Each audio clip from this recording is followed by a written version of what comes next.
What a pattern! Yes, I'll tell the Emperor that it pleases me immensely. Well, we are pleased with it too, said the two weavers, and they named the shades in detail and described the pattern. The old minister carefully listened to all they said so that he would be able to repeat the same things to the Emperor, which he accordingly did.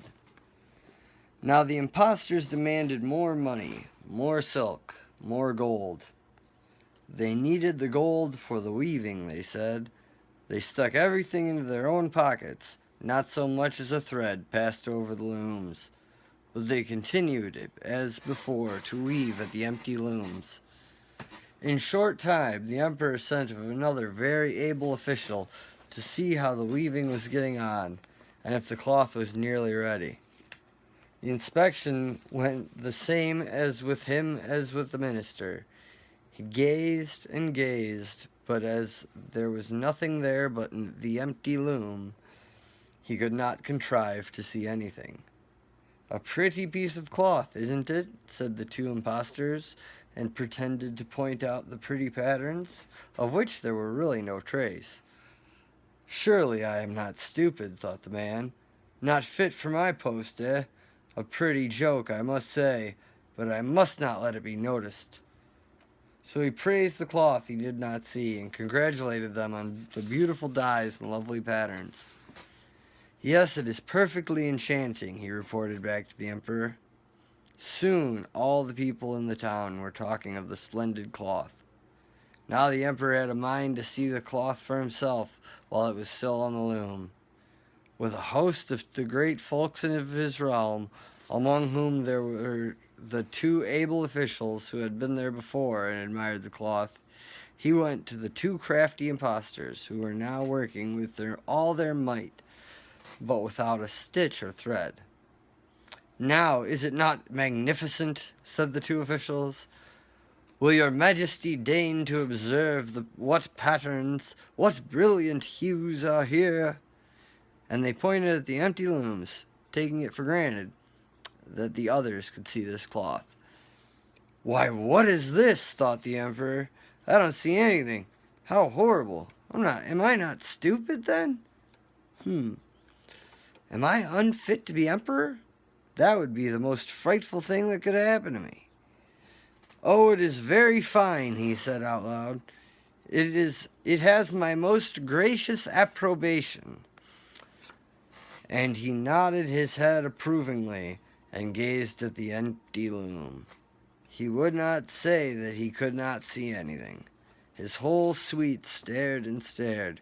They could make no more of it than the rest. But they repeated after the emperor, "Oh, it is very fine," and advised him to wear the clothes made of this new and gorgeous cloth for the first time on the occasion of the grand procession which was about to take place. That's a big parade. "It is magnificent, elegant, excellent," went from mouth to mouth. Everybody seemed so mightily pleased with the cloth that the emperor gave each of the impostors a ribbon and a cross to wear, like a medal, and conferred upon them the title of weavers to the imperial court.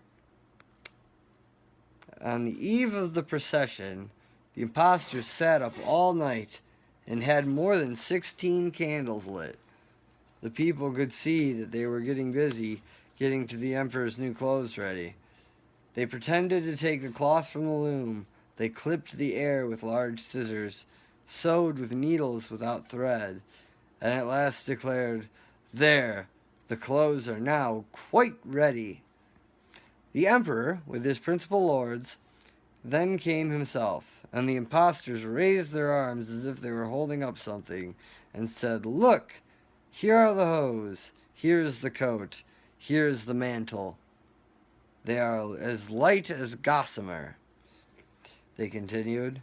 "You would fancy you had nothing on at all, but that's just the beauty of the cloth."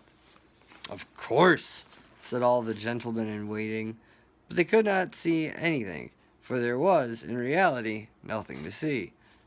"And now, if your imperial majesty would most graciously deign to have your clothes taken off," said the impostors. "We will put on the new ones for your majesty. In front of the large mirror, please." "Thank you." So the emperor's clothes were removed, and the impostors pretended to give him the newly made ones piece by piece.